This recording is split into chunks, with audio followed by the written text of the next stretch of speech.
निकुंज में दो सखी प्रधान हैं, एक श्री ललिता जी और दूसरी श्री विशाखा जी।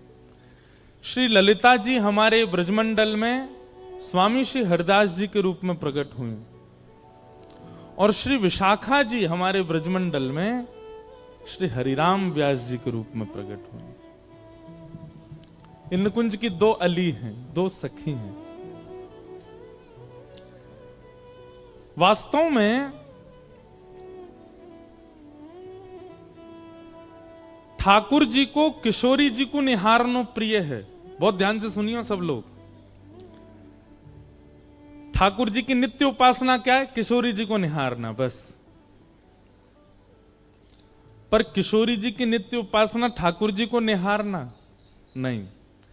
चाहती तो हैं, चाहती तो नित्य ठाकुर जी को निहारना है, पर ठाकुर जी इतने व्यस्त हैं कि किशोरी जी भी थोड़ा संकोच करती हैं। और दूसरी बात, दूसरा कारण हमारे ब्रज का आ जाता है कि किशोरी जी चाहती तो ठाकुर जी को निहारना है, लेकिन कहीं ठाकुर जी ज्यादा फूल नहीं जाएं, ज्यादा कहीं इतरान नहीं लग जाएं, इसलिए जानबूझ के निहारती नहीं है।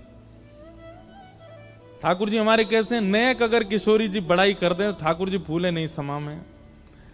नेक अगर ज्यादा निहारन लग जाए तो ठाकुर जी स्वयं ही काजर लेके हमें अपनी बिंदी लगा ले, मुझे नजर लग जाएगी आपकी।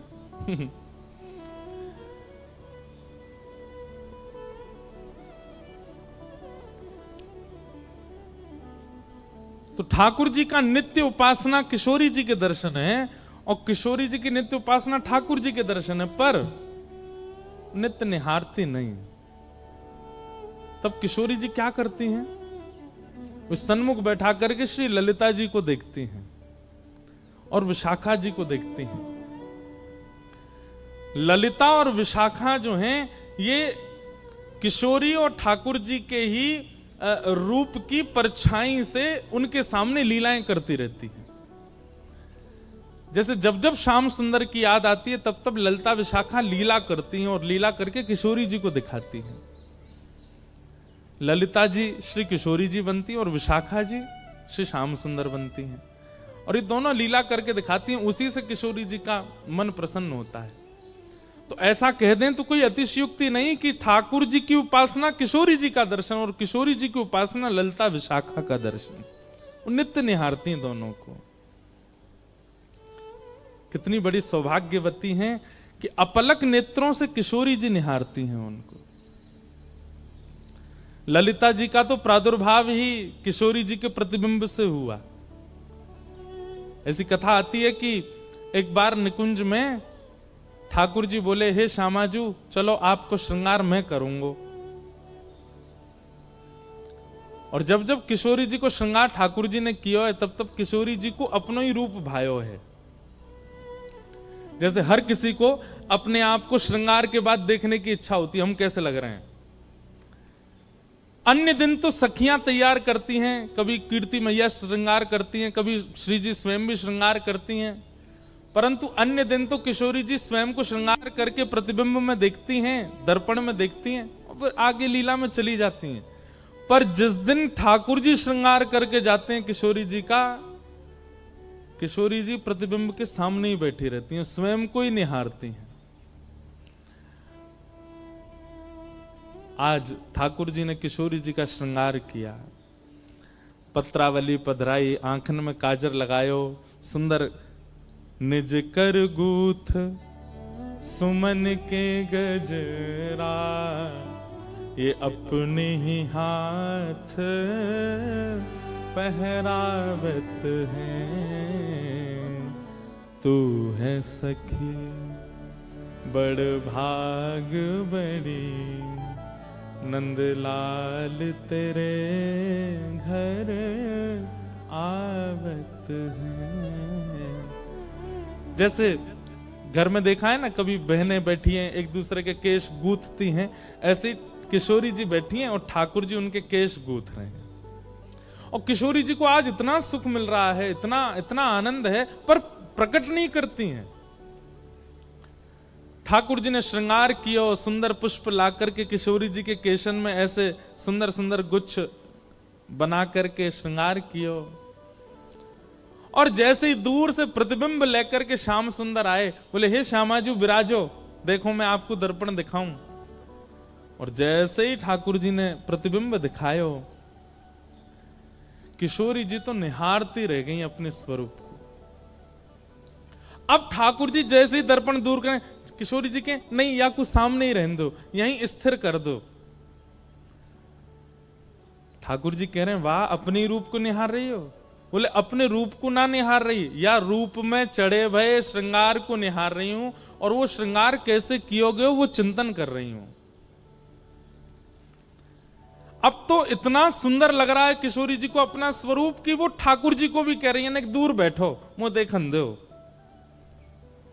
ठाकुर जी कभी पर्दा डाल दें, कभी दर्पण हिला दें, किशोरी जी नाराज है, बोले याकू मत छेड़ो, मेरे सामने ही रहने दो।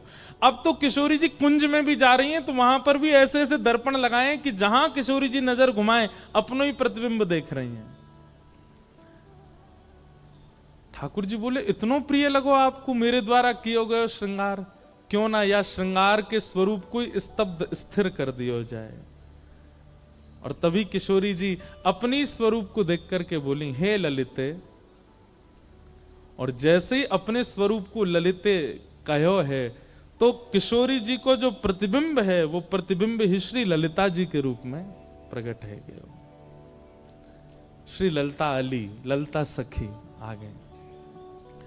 तो सोचो, जब जब किशोरी जी विरह में हो, वैसे तो विरह होवे ना आए, सखी है ना दें, लेकिन फिर भी जब भी कभी वियोग होवे, जब भी कभी याद आवे, श्री ललिता जी को देख लें किशोरी जी। ऐसी ये दो सखी हैं, ललिता और विशाखा। उनमें श्री विशाखा जी के जो अवतार हुए हमारी पृथ्वी पर, जिनका नाम है हरिराम व्यास। हरिराम व्यास, श्री हरिराम व्यास जी के लिए श्री नाभा गोस्वामी जी कहते हैं, उत्कर्ष तिलक अरुदाम को भक्त इष्ट अति व्यास के, काहू के आराध्य मच्छ कच्छ नर हरि सूकर, बामन फर साधरन सेतु बंधन जू शैल कर, एकन के यह रीत नेम नवधासों लाए, सुकुल सुमुखन सुवन अच्युत गोत्री जो लढ़ाए, नौ गुण तोरी नूपुर्ग हो महत सभा मधिरास के, उत्कर्ष तिलक अरु भाल के, उत्कर्ष तिलक अरुदाम को भक्त इष्ट अति व्यास के। श्री हरिराम व्यास। एक बात याद रखिएगा, भक्तमाल जी में श्री नाभा जी ने भगवान के भक्तों को केवल भक्त कहा, लेकिन हरिजनों के भक्तों को श्री नाभा गोस्वामी जी भक्त राज कहते हैं। बहुत ध्यान से सुनिएगा, जो ठाकुर जी के भक्त हैं श्री नाभा जी कहते हैं ये केवल भक्त हैं, इनकी उपाधि केवल भक्त की है, लेकिन जो ठाकुर जी के भक्तों के भक्त हैं ये भक्त राज हैं, ये भक्तन के राजा हैं। आप लोग अपने घर में प्रिया प्रियतम की सेवा करते हैं, लड्डू गोपाल की सेवा करते हैं, किशोरी जी की सेवा करते हैं, आप केवल भक्त हो, और उनकी सेवा से ऊपर आपके लिए कुछ भी नहीं है तो आप भक्त हो। लेकिन अमृतसर में कोई ब्रजवासी आ जाए और आप मचल जाओ, आपके नेत्र तड़पने लग जाएं, आपको हृदय व्याकुल हो जाए, आपके मन में इच्छा हो कि बस कैसे हम जामे जाके उनके दर्शन कर आए, नए कुंते मिले आए, उनको अपने हाथ की कछु बनी सामग्री पवाए, उनके बैठ के दो वचन सुनियाए।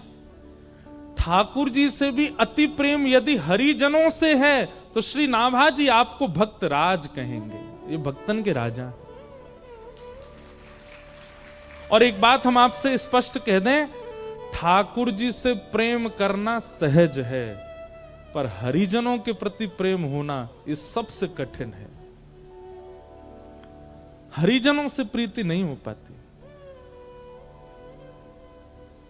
हरिजनों के प्रति वैसा प्रेम नहीं हो सकता। और वाकई लैया भी अगर आपको प्रयास करना हो, देखो एक बात हमारी बात बहुत ध्यान से सुनिएगा। एक तो सामने कैमरा वाले भैया ने बैठ जाओ, अगर तुम्हारो कैमरा स्थिर रहेगा हो तो हमें देखे ही ना रहे बेचारे। जय हो। तो ठाकुर जी की सेवा बहुत सरल है। सवेरे 7 बजे मंगला करते हो, किसी दिन 8 बजे कर दोगे तो ठाकुर जी नाराज नहीं होंगे। और काऊ दिना 5 बजे ही कर दोगे तो भी ठाकुर जी नाराज नहीं होंगे। ठाकुर जी को राजभोग में कढ़ी चावल खवा दो तो भी ठाकुर जी राजी हैं। ठाकुर जी को केवल दही भात खवा दो तो भी राजी हैं। कुछ नहीं तो दूध के भोग लगा दो तो राजी हैं। रात में शयन के समय ठाकुर जी को भोग लगाओ तो राजी, नहीं भोग लगाओ दूध धरा के, नहीं तो चना चनोरी मिश्री लगा दो तो भी राजी। सुबह दो सेज पे तो राजी, नहीं सुबह भूल गए ठाकुर जी बैठे खुद सो गए तो भी बेचारे राजी, कुछ नहीं कहेंगे। ठाकुर जी की सेवा तो बहुत सरल है, बहुत सहज है, उसमें तो आपको परिश्रम करना ही नहीं पड़ता है। पर हरिजनों की सेवा, हरिजनों की सेवा तो कठिन है। अगर किसी भक्त को आपने प्रसाद के नाम पर केवल दूध भोग दे दिया, चना चनौरी धर दिए सामने, तो महाराज भ्रगुटी टेढ़ी करके देखोगे जी का पवार हो भैया, या के काजे लेके आया तू हमें अपने घर। वो तो टोक भी देगा, वो तो रोक भी देगा, वो तो नाराज भी हो जाएगा। सीधी बात, ठाकुर जी के सेवा में चीटिंग चल जाएगी पर भक्त की सेवा में नहीं चलेगी। वो तो तुरंत आपको डांट देगा। ऐसा समझ लीजिए कि भगवत सेवा बिना सीसीटीवी कैमरा के की गई चोरी है, लेकिन भक्त सेवा वो तो चारों तरफ कैमरा लग रहे हैं, फिर आप क्या कर रहे हो, एक एक गतिविधि। ए भाई प्रणाम ऐसे नहीं करते हैं, चलते ऐसे नहीं है, एक हाथ से नहीं करते हैं, ऐसे बैठते नहीं है, ऐसे खड़े रहो, ऐसे बोलो, ये शब्द नहीं बोलना चाहिए, ऐसे नहीं घूमना चाहिए। भक्त तो आपको टोकेगा, ठाकुर जी टोकते थोड़े हैं। ठाकुर जी ने तो मुंह बंद कर रखो कलयुग में कि मैं टोकूंगा ही नहीं। तो भगवत सेवा बड़ी बात नहीं है, भक्त सेवा। और श्री हरिराम व्यास जी के लिए क्या कहा गया, उत्कर्ष तिलक अरुदाम को भक्त इष्ट अति व्यास के। व्यास जी के इष्ट कौन है, भक्त। इसलिए हमारी प्रार्थना भैया, जैसे मंदिर में आप अपराध ना बन जाए इसका ध्यान रखते हो, मंदिर में आपसे कोई दोष ना हो जाए इसका ध्यान रखते हो, ऐसे ही कभी किसी भक्त का आपके चित्त में दुर्भाव ना आ जाए ये भी ध्यान रखो।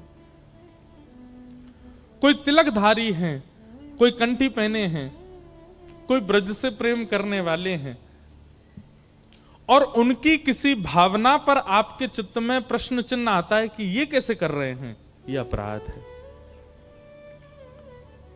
हरि से भी ज्यादा कठिन हरिजनों का भक्त होना। और हरिजनन के प्रति यदि भक्ति चाहिए हो, राधा रमन जी खूब अच्छे लगते हैं, राधा वल्लभ जी खूब बढ़िया लगते हैं, बिहारी जी में खूब निष्ठा, वृंदावन में खूब निष्ठा, परिक्रमा में खूब निष्ठा, यमुना जी में खूब निष्ठा, लेकिन ब्रज के ब्रजवासियों में और ब्रज के संतों में आपकी निष्ठा नहीं हो रही हो, तो जाओ वृंदावन के गोपेश्वर और जाके गोपेश्वर महादेव को प्रणाम करो और गोपेश्वर महादेव से प्रार्थना करो, गोपी प्रेम की भिक्षा दीजिए, कैसे हूँ मोहे अपनों कर लीजिए। गोपी प्रेम की भिक्षा दीजिए, कैसे हूँ मोहे अपनों कर लीजिए। हमारे वृंदावन के पंचायतन मैंने कितनी बार कहा है, वृक्षों को प्रणाम, रज को प्रणाम, यमुना जी को प्रणाम, ब्रजवासियों को प्रणाम और गोपेश्वर महादेव को प्रणाम। इन 5 प्रणामों के बाद किसी देवालय में जाइए। यदि गोपेश्वर महादेव को प्रणाम नहीं किया गया होगा तो बिहारी जी के बगल में, आपके बगल में स्वामी श्री हरदास जी भी खड़े हो जाएंगे तो उनको पहचान नहीं पाओगे। ये गोपेश्वर महादेव ही करवाएंगे। कल हमने सुना रास में प्रवेश महादेव की कृपा, और आज हम सुनेंगे भक्त इष्टों के प्रति स्नेह महादेव की कृपा से। ठाकुर जी से प्रेम करना हम सिखाएंगे ही नहीं इन 7 दिनों में, वो तो आप सब करते हो, वो तो आप सब जानते हो। पर जिनसे हमारे हरि रीझ हैं, ऐसे हरिजनों से प्रेम ये महादेव सिखाएंगे, ये महादेव बताएंगे। हरिराम व्यास जी कैसे हैं? बोले भक्त इष्ट अति व्यास के। आप देखेंगे बिल्कुल सूर्य और चंद्रमा की तरह परिवर्तन हुआ हरिराम व्यास जी के जीवन में महादेव की कृपा से। पहले के हरिराम व्यास कैसे हैं वो तो हम बाद में कहेंगे, पर बाद के हरिराम व्यास, शंकर जी से मिलने के बाद हरिराम व्यास जी कैसे हैं?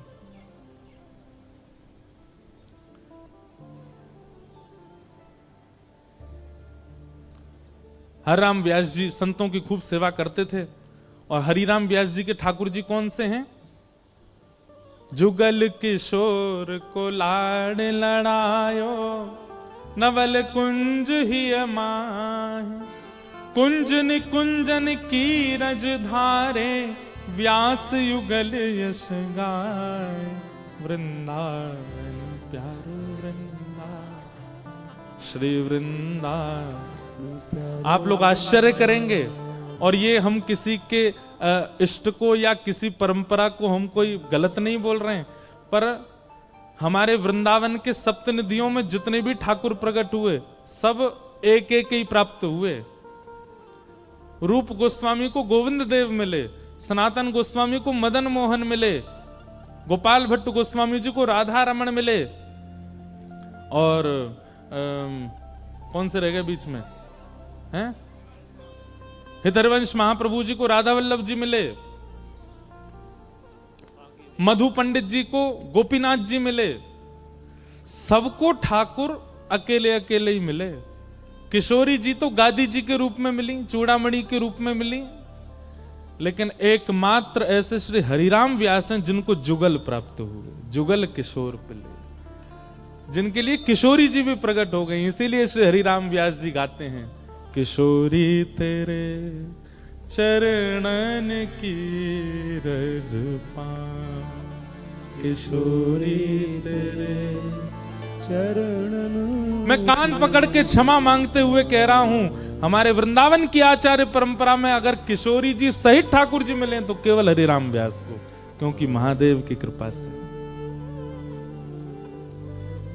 जारज को ब्रह्मादिक तरसत, जारज को ब्रह्मादिक तरसत, सूरज शीश चढ़ाऊं किशोरी तोरे, सूरज शीश चढ़ाऊं किशोरी तेरे, चरणन की रज पाऊं, किशोरी तेरे चरणन की रज पाऊं। बैठी रहूं कुंजन के कोने, बैठी रहूं कुंजन के कोने, श्याम राधिका गाऊं किशोरी तोरे, श्याम राधिका गाऊं किशोरी तेरे, व्यास स्वामिनी की छवि निरखत, व्यास स्वामिनी की छवि निरखत, विमल विमल जस गाऊं किशोरी तोरे, विमल विमल जस गाऊं किशोरी तेरे, चरणन की रज पाऊं, किशोरी तेरे चरण की। इसलिए हरिराम व्यास विशेष हैं क्योंकि उनको जुगल मिले।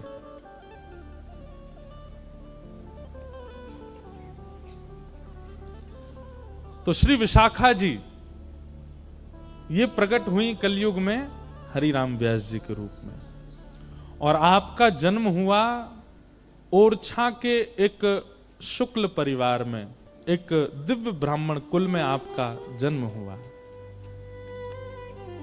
नाम आपका हरिराम शुक्ल रखा गया,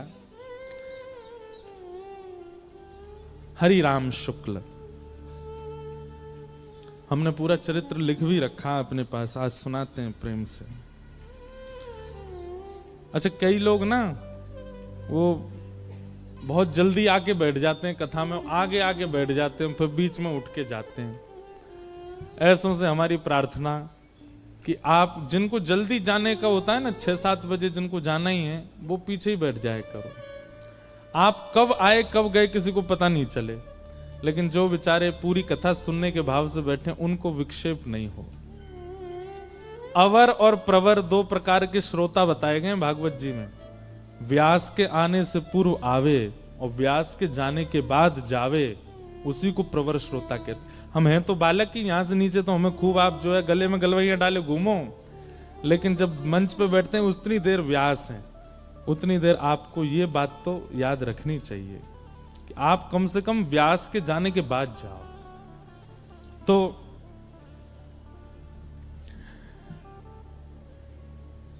हरिराम शुक्ल जी का जन्म हुआ और बाल काल में आपने सरस्वती मंत्र को सिद्ध कर लिया। हमें याद है सरस्वती मंत्र, और हमने खूब उसकी उपासना भी की है, और उसी कृपा से कि आप सबको कथा सुना रहे हैं।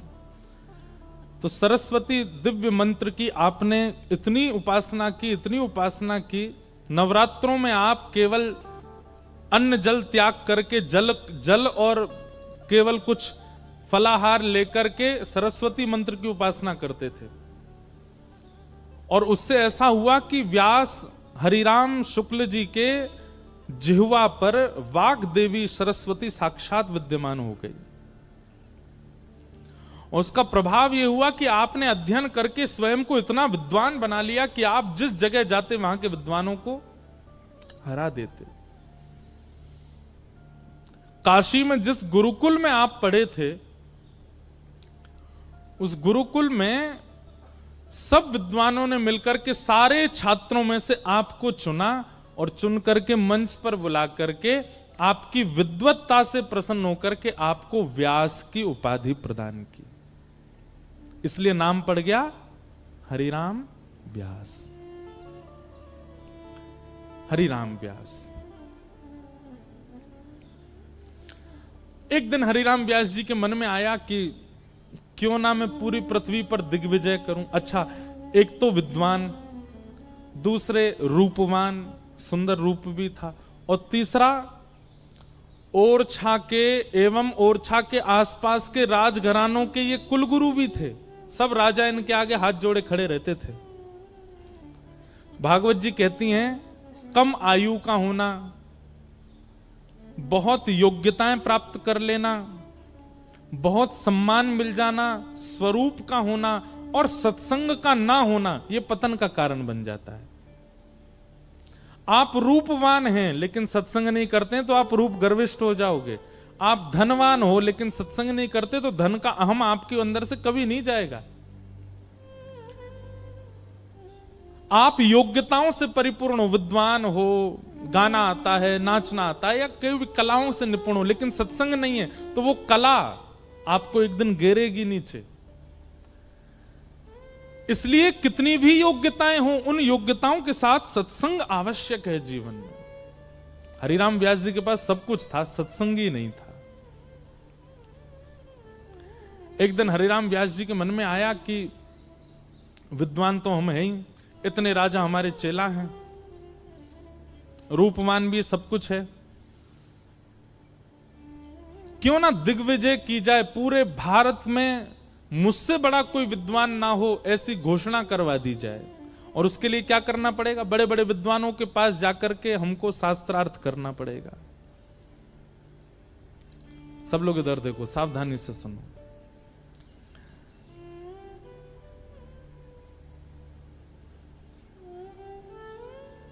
तो उस समय पर ये छपाई मशीन तो होती नहीं थी, तो हरिराम व्यास जी स्वयं ग्रंथ लिखते थे। गुरुदेव से सुना हुआ ग्रंथ याद करके फिर उस ग्रंथ को पूरा आद्योपांत लिखते थे।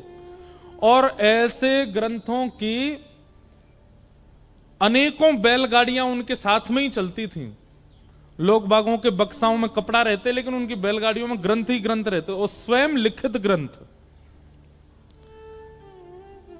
उन ग्रंथों को लेकर के हरिराम व्यास जी शास्त्रार्थ दूर, उनके ग्रंथों के नाम सुनकर के बड़े बड़े विद्वान तो वहीं से हाथ जोड़ के भाग जाते थे, बोले हमने तो ये ग्रंथ ही नहीं देखे, इनसे शास्त्रार्थ क्या करेंगे। और सुना ये ग्रंथ इन्होंने खुद लिखे हैं।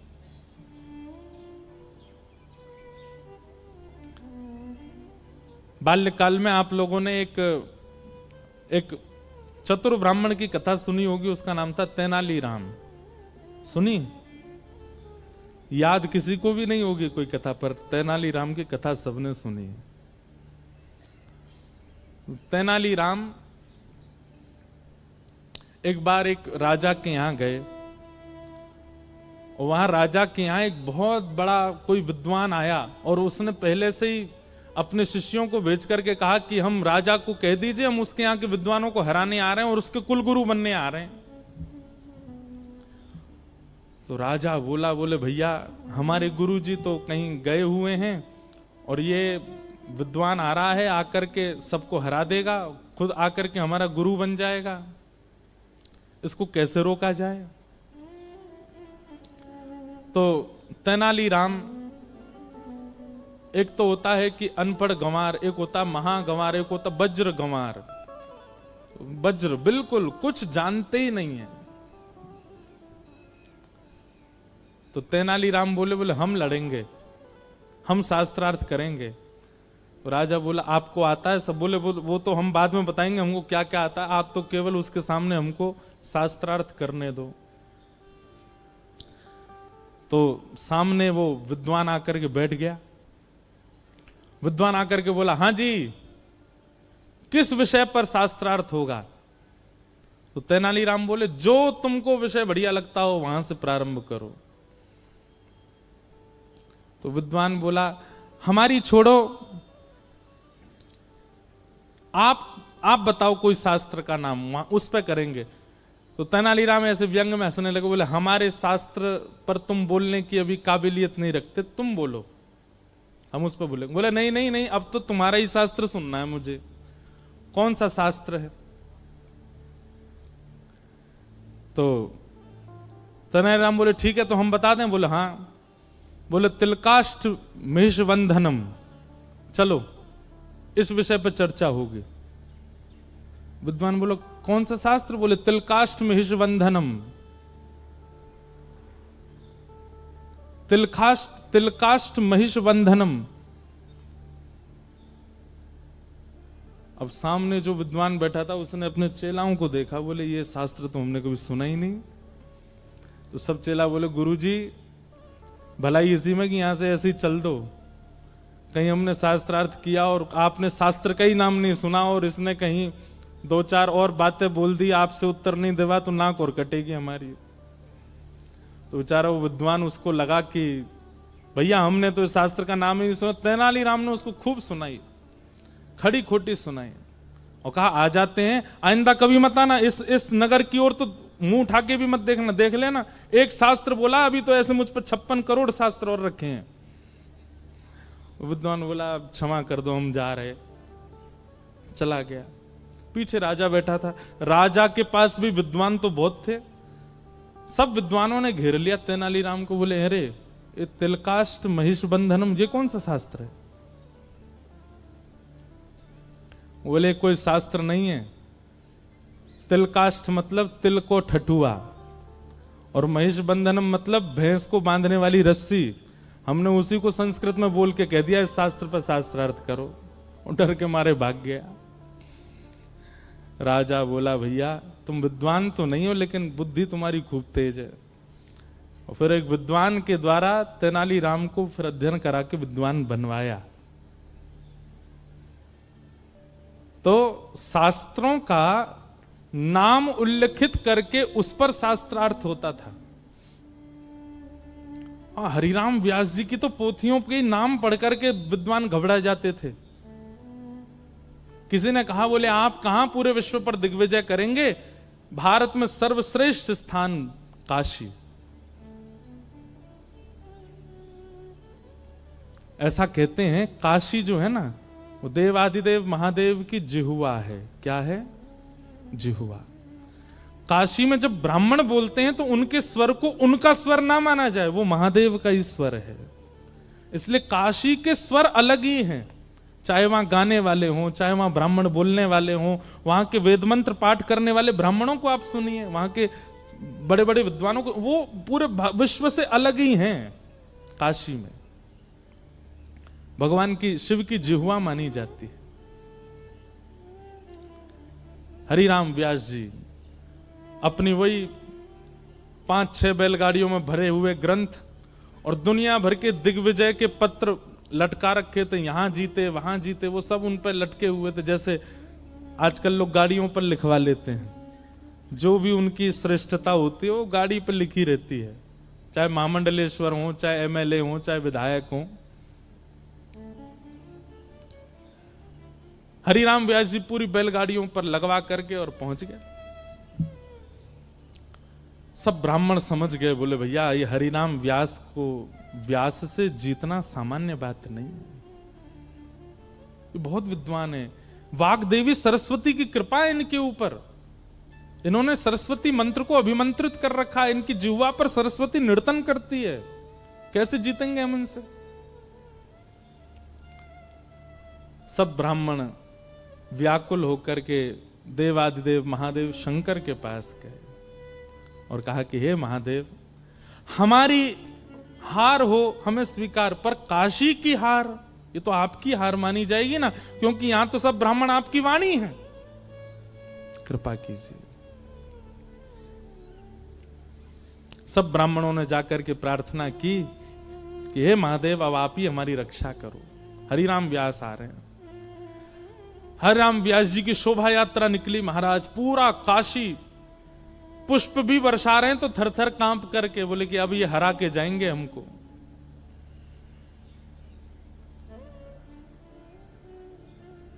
महादेव ब्राह्मणों से बहुत प्रेम करते हैं।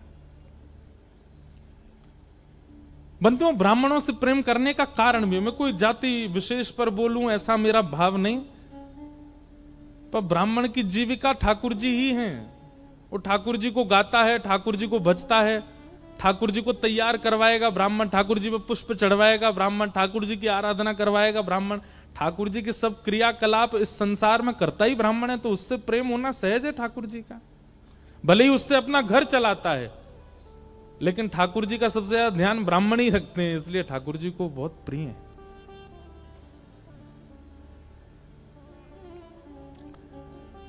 ब्राह्मणों की आराधना सुनकर के महादेव बोले अब हम जाएंगे, और एक दिव्य दीनहीन से ब्राह्मण का रूप धारण करके महादेव पहुंचे हरिराम व्यास जी के पास।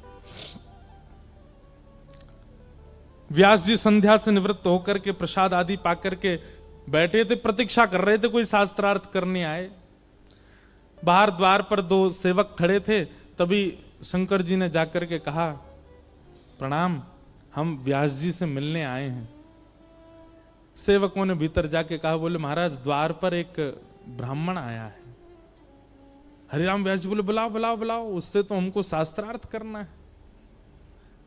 और तुरंत अपना आसन सुव्यवस्थित किया, ग्रंथ निकाल करके रख लिए। और जैसे ही महादेव पहुंचे, बिल्कुल साधारण सी धोती है, साधारण सा गमछा डाला हुआ है, दीनहीन से ब्राह्मण, पतले दुबले, एक एक नस दिखाई दे रही है। उनकी दीनता, सरलता, दैन्यता देख करके हरिराम व्यास जी बोले महाराज आपका रूप स्वरूप देख करके तो ऐसा लगता है मैंने एक श्लोक भी यदि बोला तो कहीं आप गिर ना जाओ। आप शास्त्रार्थ करने आए मुझसे? महादेव बोले नहीं नहीं, हम शास्त्रार्थ करने नहीं आए, हमने पूरे काशी में आपकी प्रशंसा सुनी, आप बड़े विद्वान हैं, आपके पास सारे प्रश्नों के उत्तर हैं, सारे ग्रंथ आपको कंठस्थ याद हैं। हम तो अपनी एक जिज्ञासा लेकर के आए हैं आपसे पूछने। हरिराम व्यास जी बोले पूछो। बोले महाराज आप इतने विद्वान हैं, ये बताइए अत्यंत विद्या प्राप्त करने के बाद उस विद्या का फल क्या मिलता है? विद्वान होने के बाद उसका फल क्या मिलता है? जैसे धनवान होने के बाद इच्छाओं की पूर्ति, कुछ चाहो वो इच्छा पूरी हो जाती है, ऐसे विद्वान होने के बाद उसका फल क्या मिलता है? हरिराम व्यास जी बोले कोई पूछने की बात है? विद्या ददाति विनयम, विद्या से विनय आता है, विद्या से दीनता आती है, और सबसे बड़ी बात विद्या से विवेक प्राप्त होता है।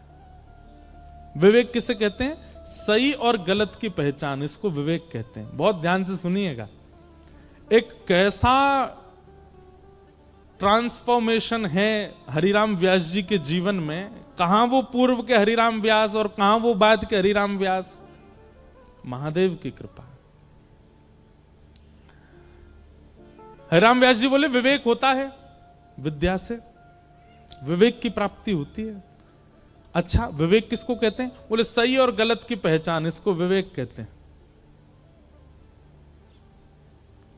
महादेव बोले तो इसका मतलब आपको भी विद्या का फल नहीं मिला?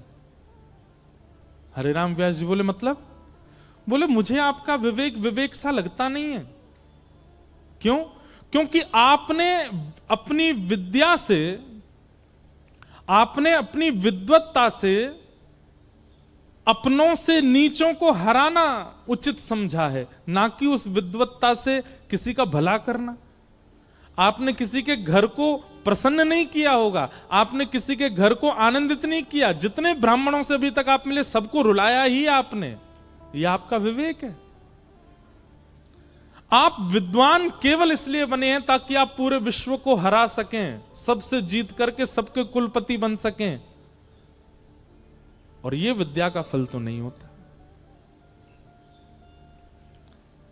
आज पहली बार हरिराम व्यास जी से किसी ने ऐसी बात की, उसके शब्दों में हरिराम व्यास जी को स्थिरता लग रही है। उसके शब्द सुनकर के हरिराम व्यास जी थोड़े से खोए खोए से लग रहे हैं। उसके शब्द सुनकर के हरिराम व्यास जी को पहली बार मौन रहने का मन कर रहा। नहीं तो हरिराम व्यास जी पे तो उत्तर हैं, ये बात याद रखिएगा। जिसके शब्द आपको स्थिर कर देते हो, जिसके शब्द आपके भीतर परिवर्तन करने की स्थिति पैदा कर देते हो, जिसके शब्द आपको अत्यंत शांत कर देते हो, समझ जाना या तो वो हरि हैं या कोई हरिजन है। शब्दों में बहुत ताकत है।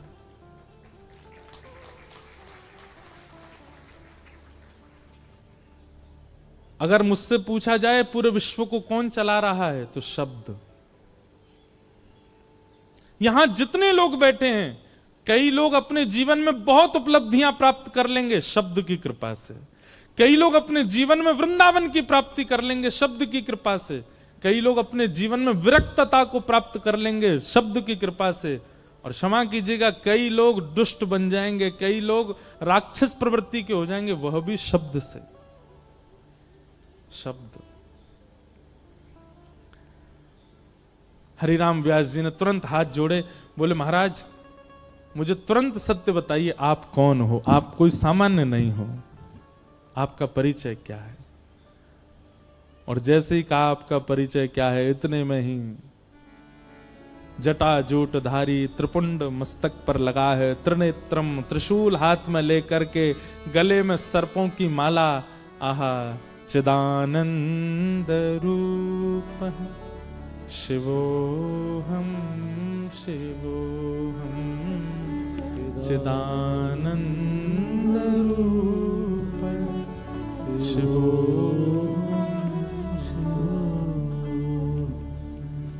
साक्षात देवादिदेव महादेव काशी विश्वनाथ प्रभु प्रकट हो गए हरिराम व्यास जी के सामने। महादेव का वह रूप सौम्य करुणावतार है। महादेव रुद्र, रुद्र उनका नाम है, परंतु वो रुद्र भाव में नहीं रहते, वो अत्यंत करुणा भाव में रहते हैं। आप कभी भी किसी भी शिवालय में जाओ, 24 घंटा पानी गिरता रहता है, इसका मतलब क्या? भीगे देव 24 घंटा भाव में भीगे ही रहते हैं। महादेव प्रकट हो गए और प्रकट होकर के हरिराम व्यास जी के सिर पर हाथ फेरने लगे। आज हरिराम व्यास जी को अपने जीवन में किए गए समस्त क्रियाओं के प्रति पाप की भावना आने लगी। मैंने कितने ब्राह्मणों को हताश किया, उदास किया, निराश किया, रुलाया। आज तक नहीं समझ पाया कि मेरी विद्वत्ता का कारण क्या होना चाहिए। आज महादेव प्रकट हो गए, चरणों में लिपट गए, बोले प्रभु कृपा करो। मुझे क्यों वाणी देवी की कृपा हुई, मुझे क्यों विद्वत्ता प्राप्त हुई, मैं क्यों पृथ्वी पर आया हूं, मेरे जीवन का उद्देश्य क्या है, कारण क्या है, कृपा करके। अब जब आप आ ही गए हैं तो आप ही बताइए। देखो, नरसिंह मेहता के भाव में और हरिराम व्यास जी के भाव में एक बात स्पष्टता लगी, पूर्ण समर्पण। आप बताइए, हम आपसे कोई जिज्ञासा ना प्रकट करें, आप बताओ, क्योंकि जानते हैं कि महादेव जिस मार्ग का अनुसंधान करवाएंगे वो मार्ग कल्याणकारी ही होगा।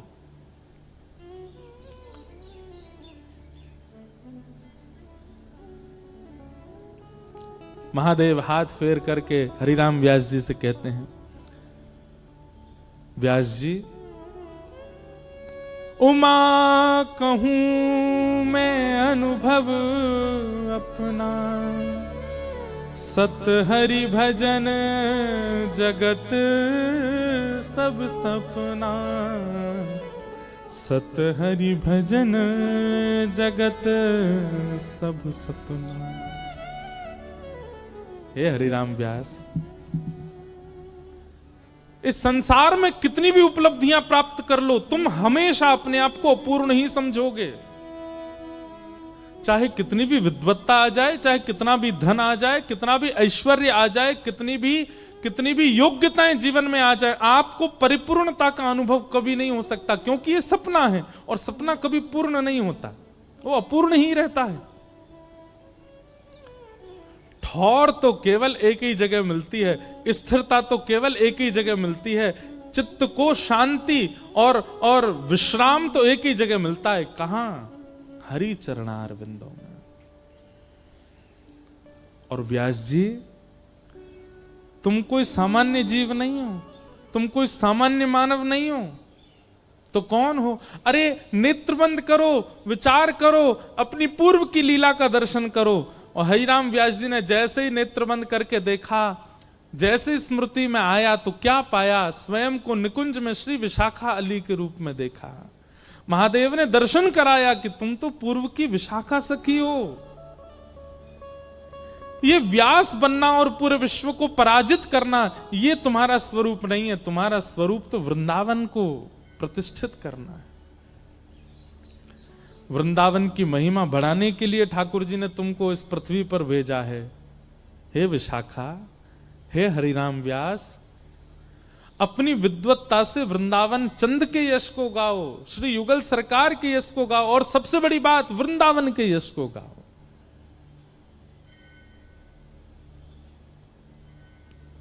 हरिराम व्यास जी के नेत्र सजल हो गए। पूरी रात व्यास जी सोए नहीं, काशी में पड़े पड़े केवल और केवल श्री वृंदावन हे वृंदावन, श्री वृंदावन हे वृंदावन, रात भर वृंदावन का स्मरण करते रहे। सुबह उठते ही सबसे पहले गए ओरछा। क्यों? अब देखो, बहुत सावधानी से सुनिएगा। महादेव की जब आज्ञा हो गई थी कि वृंदावन जाओ, तो सीधे वृंदावन क्यों नहीं गए? हरिराम व्यास जी के मन में अब आत्मग्लानि हो रही है कि मैंने इतना समय व्यतीत कर दिया बिना वृंदावन गए। मेरी करीब 30-35 वर्ष की आयु हो गई और मैं अभी तक वृंदावन नहीं गया। अब मैं किस मुंह से सीधे वृंदावन चला जाऊं?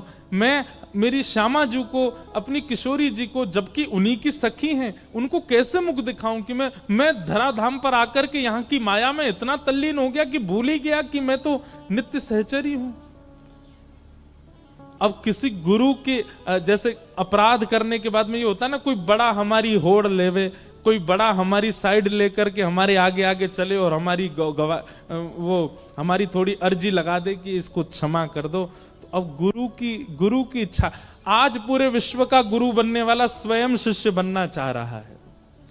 हरिराम व्यास जी के मन में आ रही है कोई गुरु जी जीवन में आ जाएं, उन गुरु जी के साथ वृंदावन जाएंगे, अकेले नहीं। अब हरिराम व्यास जी अंतर्मुखी हो गए। अब ज्यादा मन में कोई और चिंतन नहीं चलता है, केवल वृंदावन जाना है, वृंदावन जाना। बड़े बड़े राजा आते हैं, आकर के अपने लाखों के जवाहरात उनके चरणों में अर्पित कर देते हैं, पर हरिराम व्यास जी को अब कोई मान सम्मान भाता नहीं, अब तो केवल वृंदावन जाना है। एक दिन वेतवा नदी के तट पर सुबह सुबह हरिराम व्यास जी बैठे थे और तभी वहां एक नवल रामदास नाम के एक भक्त बैठ करके पद गा रहे थे।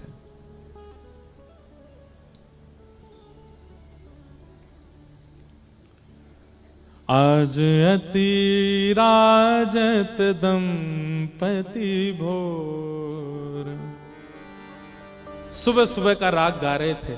बहुत सावधानी से सुनिएगा, अगर हम हरिराम व्यास जी का पूरा चरित्र कहें ना तो पद ही पद हैं उसमें, इसलिए बहुत सावधानी से सुनो।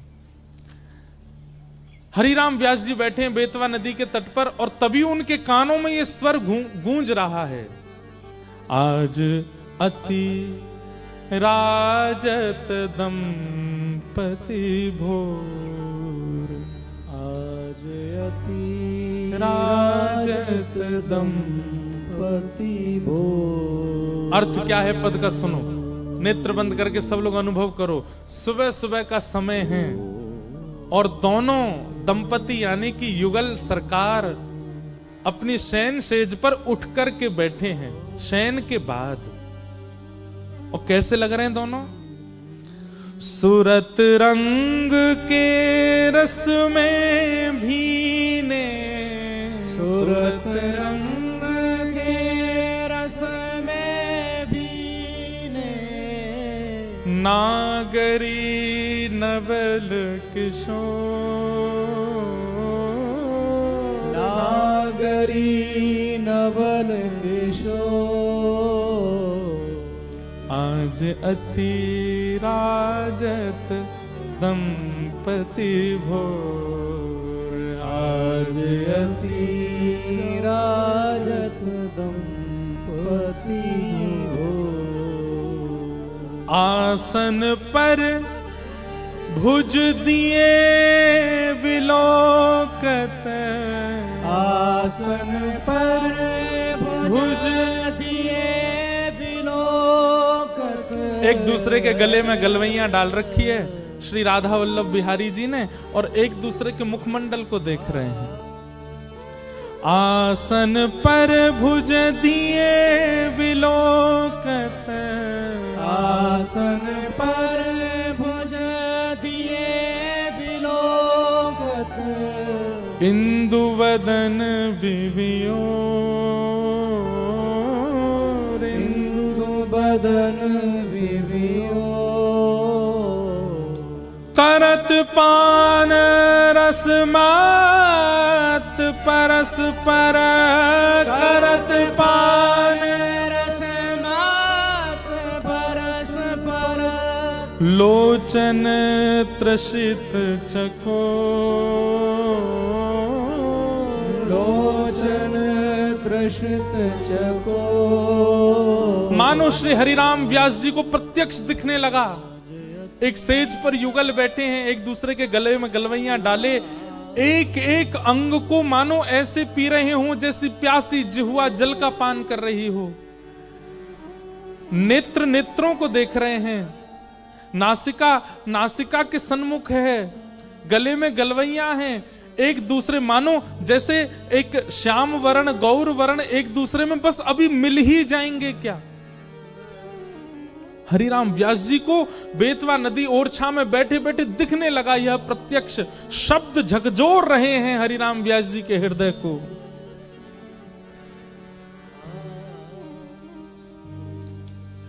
आहा, दोनों सेज से उतर के चलने लगे तो कैसे चल रहे हैं? पग डगमगत चलत बन बिहरत, पग डगमगत चलत बन बिहरत। जैसे कोई सुबह उठते ही सीधी चाल नहीं चल पाता, और ठाकुर जी तो वैसे ही टेढ़ी चले, और सुबह सुबह उठ के तो जन कितनी टेढ़ी चलते होंगे। और सुबह सुबह जब उठता है ना व्यक्ति, तो वो पूरी पूरी चाल, पूरे पूरे चरण नहीं बढ़ाता, धीमे धीमे चरण, थोड़ी उसकी गति जो है वो धीमी होती है। कैसे लग रहे हैं दोनों? कि पग डगमगत चलत बन बिहरत, पग डगमगत चलत बन बिहरत। रुचिर कुंज घन घोर, रुचिर पुंज घन घोर। जय श्री हित हरिवंश लाल ललना मिल, जय श्री हित हरिवंश लाल ललना, जय श्री हित हरिवंश लाल ललना मिल।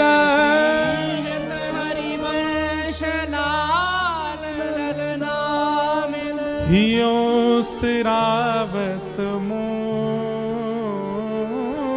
हियो सिरावत मोर।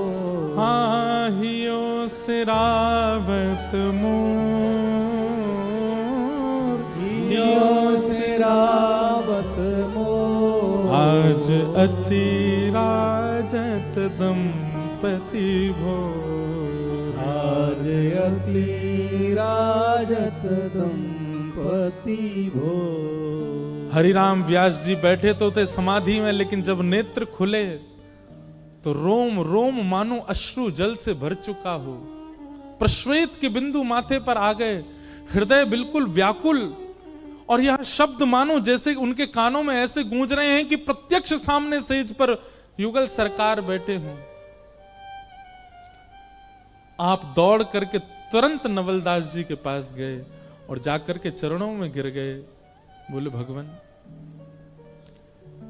मैंने शब्द तो बहुत सुने जीवन में, लेकिन पहली बार ऐसे शब्द सुने हैं जिन शब्दों से प्रत्यक्ष प्रियालाल के दर्शन हो रहे हैं। इन शब्दों के रचयिता कौन है? किन्होंने इन शब्दों को आविष्कृत किया है? कौन इन शब्दों को गा रहा है, जिन शब्दों में इतनी सामर्थ्य है कि दूर बैठा कोई व्यक्ति भी प्रियालाल के प्रत्यक्ष दर्शन कर ले। यदि इस शब्द के रचयिता के प्रत्यक्ष दर्शन और उनकी शरणागति मिल जाए तो इसका मतलब तो प्रियालाल को गोद में बैठा देंगे। मुझे बता दीजिए ये किन के शब्द हैं?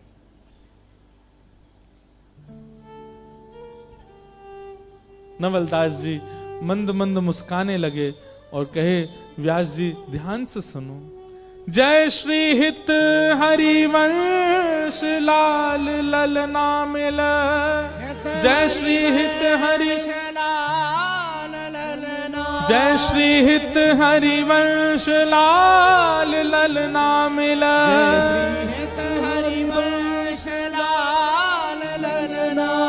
हियो सिरावत मोर, हियो सिरावत मोर। ब्रज वृंदावन में श्री राधा वल्लभ लाल जी को विराजमान जिन्होंने किया है, ऐसे जिनके कृपा पात्र से मैं इस भाव को गा रहा हूं, ऐसे श्री हितरवंश महाप्रभु, उनका यह भाव। हरिराम व्यास जी ने अब विचार नहीं किया। मैंने बंधुओं कथा में कहा है कि वृंदावन आपको आमंत्रित कर रहा है, इसके 3 संकेत मिलेंगे। पहला संकेत, स्वप्न में वृंदावन की स्मृति। दूसरा संकेत, वृंदावन से किसी ब्रजनिष्ठ ब्रजवासी या फिर किसी वैष्णव का आपके नगर में आगमन, और तीसरा वृंदावन का कोई प्रसाद आपको प्राप्त हो जाना। ये तीन स्थिति यदि हो, स्वप्न में वृंदावन, नगर में ब्रजवासी का आगमन, और आपकी जिह्वा पर या आपके कानों में ब्रज का कोई प्रसाद उड़ेल दे, ये तीन स्थिति एक साथ यदि बने तो समझ जाइए वृंदावन आपको आमंत्रित कर रहा है, तुरंत जाइए वृंदावन। हरिराम व्यास जी नित्य स्वप्न में वृंदावन का दर्शन करते हैं, और आज नवलदास जी के आगमन से एक ब्रज का निष्ठ व्यक्ति उनके नगर में आ गया, और श्री हितरवंश महाप्रभु के रचित यह भोर का पद गाकर के उन्होंने प्रसाद दे दिया। अब हरिराम व्यास जी रुके नहीं, जिस अवस्था में थे तुरंत वृंदावन की ओर निकल पड़े। लेकिन ऐसा कहते हैं, उनके चरित्र में आता है कि हरिराम व्यास जी ने किसी को बताया भी नहीं कि वो जा रहे हैं, परंतु वो 5 बैलगाड़ियों में भरी हुई जो पोथियां थी उनको संग लेकर के गए। किसी ने कहा इन पोथियों ने अब भी पीछा नहीं छोड़ा। नहीं, हरिराम व्यास जी वृंदावन जाकर के निचोड़ निकालना चाहते हैं कि इन्होंने मेरा क्या किया। जब मेरा ही कुछ नहीं हो पाया तो किसी का क्या होगा इनसे। इनको जाके विसर्जित करके आऊंगा वृंदावन में, इसलिए लेकर के गए। और सीधे श्री हरिराम व्यास जी वृंदावन पहुंचे।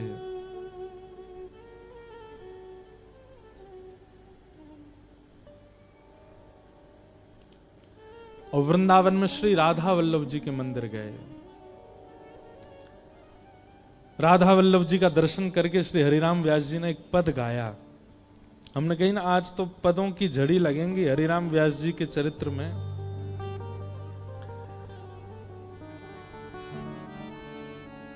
हरिराम व्यास जी गा रहे हैं, बहुत सुंदर भाव है।